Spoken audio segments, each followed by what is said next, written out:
Welcome to another episode of Talking Shop. We're taking it on the road. I'm in New York City for the next couple days. My buddy Douglas Bonaparte, we finally got to meet in person. Yay. I actually recorded it on my phone, so I'm going to put it out there. You're not as creepy as I thought. Likewise, Yeah. likewise. So we're doing Talking Shop on the road. We're at Bonafide Wealth headquarters in New York, looking out.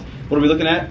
Looking at the New York Harbor. It's beautiful. It's a nice view. So I wanted to have Douglas come on and talk about millennials because that's a part of my business and it's a huge part of his business.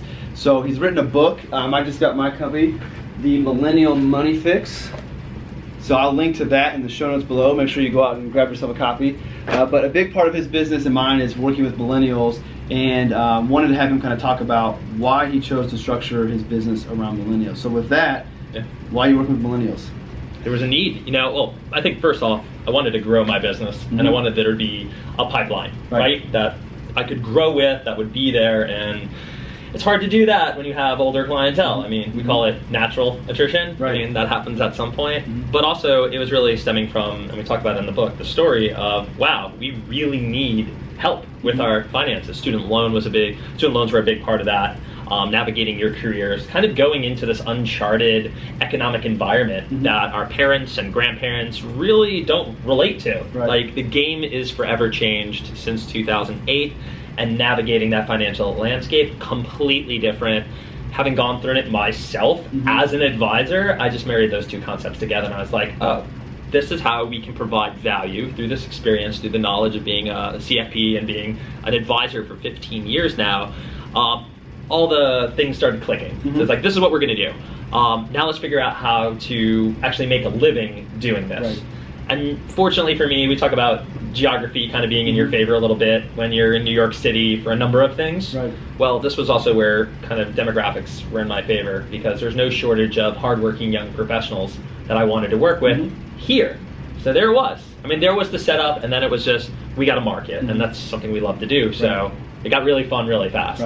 Well, I think that it's going to be a good thing for both of us being early adopters, if you will, as far as the planning, because to your point, having a pipeline, having your business that's going to last a long time, and there's not a lot of advisors that have that vision that you and I have to want to work with young clients.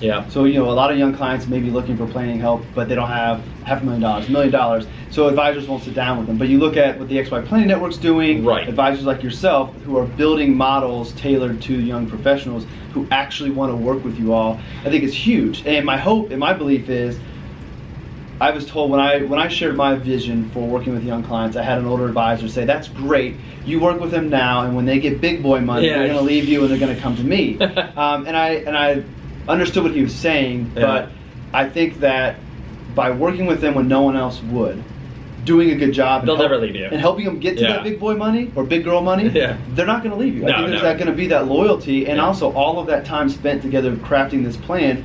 Why would you start over just now? Because now somebody will sit down with you. So I think we're ahead of the game. I think it's going to be huge for our longevity in the business.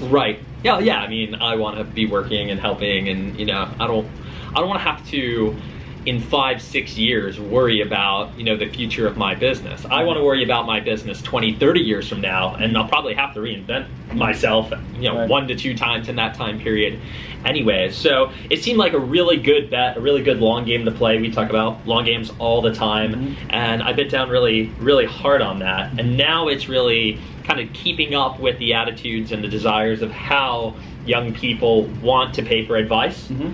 We see a lot of shifts going on there. I know you and I talk about that a lot from a compensation model point of view, from how we structure our businesses.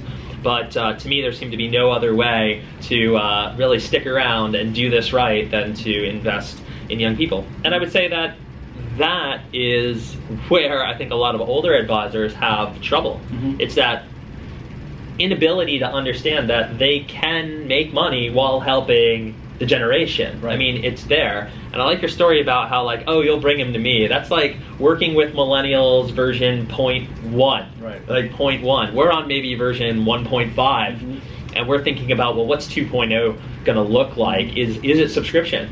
We talked about, I'm gonna go RIA next year because I now know, without a doubt, that this is where we're going to be sooner than later. If not, we're already there, and everyone else is really just catching up to it. So obviously, I mean, the passion you have for millennials is obvious. Mm-hmm. What is it about the millennial client that you really enjoy? Because I know I'll hop on first. I'm gonna answer my go question. I enjoy the planning. So I have what I call a barbell. Mm-hmm. Older clients, retirees. I love those relationships. I like that type of planning. It's what I've done my whole career. When I started my firm, now I had the flexibility to introduce new models, and I was working with young clients. So I've got the young and the old. That's my barbell. I like to work out. As much as I enjoy working with retirees, and retirees, if you're watching, I still want to work with you. That's one level of planning, but when an older client comes to me, like their destiny has already been written. You know, they have saved, they've gotten to retirement. We have very important jobs of helping them navigate retirement. They're on defense. We're talking about that, right? Which is not easy. It's very, very important. And I enjoy that strategy. I enjoy that planning. But when I sit down with a young client, blank slate, clean canvas, and I can sit down and craft a plan and then take a step back because I've been doing this for 14 years, and I can see where this plan is going to take them.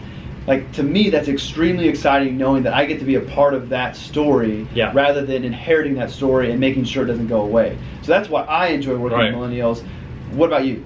Very similar thoughts. I think about my own business, and I think about why I wake up on a Monday with a smile on my face, which I don't tell my friends because I want to keep my friends. And I know you wake up excited too, and it's primarily because anything can happen. Like, the good, the bad, and otherwise, all can happen. What's going to happen with this client today? What's going to happen from a marketing standpoint? Am I going to get a call from a reporter? And I can then parlay that into that. Anyways, back to millennials.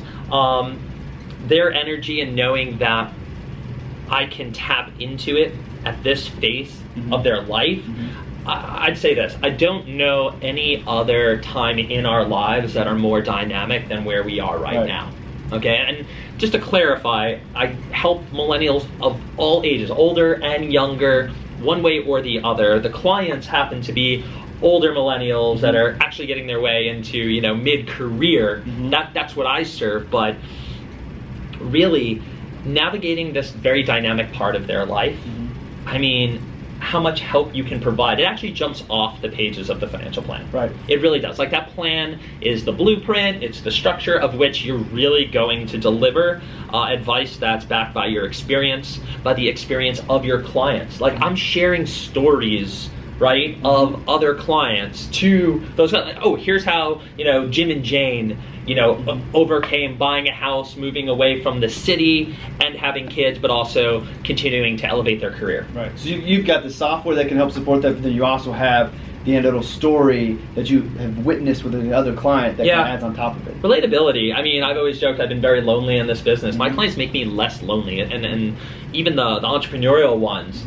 I mean, I'm usually smiling at them in a weird way because I'm getting excited as they're telling me about that. They're like, "Why are you looking at me like that?" I'm like, "Sorry, I'm just excited for the potential that you have in your business," and they dig that. Like, that kind of cheerleading, in a way, will keep you around for a very long time, and then you watch them grow and know you've had at least some hand. You got to give them all the credit, really, but when they thank you for whether it's, hey, we would have never gotten in our house, or my business never would have hired that bookkeeper unless you said, hey, you're spending too much time here, there's a lot of reward in that. And to your point, right, like, if you brought an older client to retirement, you're going to feel really good about that. Like, wow, I helped them get here. But if they're coming to you after the fact, the story is written. It really limits sometimes the amount of value that you can provide. And I just feel with millennials and folks our age, there's almost unlimited value. It's an awesome value proposition. Right. And when you're going to get clients, you want to be able to show that. So I think it makes it easier. I agree. That's all I had for Talking Shop. Okay. Quick and easy. Nice. We'll plug your Twitter and all that stuff. Tell them what it is, but I'll link in the show notes so they can find you if they're not already following you. Yeah, at Doug Bonaparte. Check me out on Twitter. Go pick up a copy of the Millennial Money Fix and read some funny, embarrassing stories of my wife and I in college and our follies and successes with money. Hopefully there's something in there that you can use to better your life and achieve great things in life, right? Yeah. All right. Good. Cool. Well, make sure you're following him. A lot of great content coming from Douglas, and it's Douglas, not Doug. I learned that on my podcast. It's all good. So make sure you follow him. He's got some other exciting things coming up. Great advisor, a great friend, so I'm excited to be here in person with him. We're going to cut this now, and we're going to get back to just talking notes about our businesses so we can continue to move things forward. and help serve millennials. We got to get you some street meat and a hot dog now, right? Sounds good. Yep. All right. All right. Well, I'll see you on the next episode.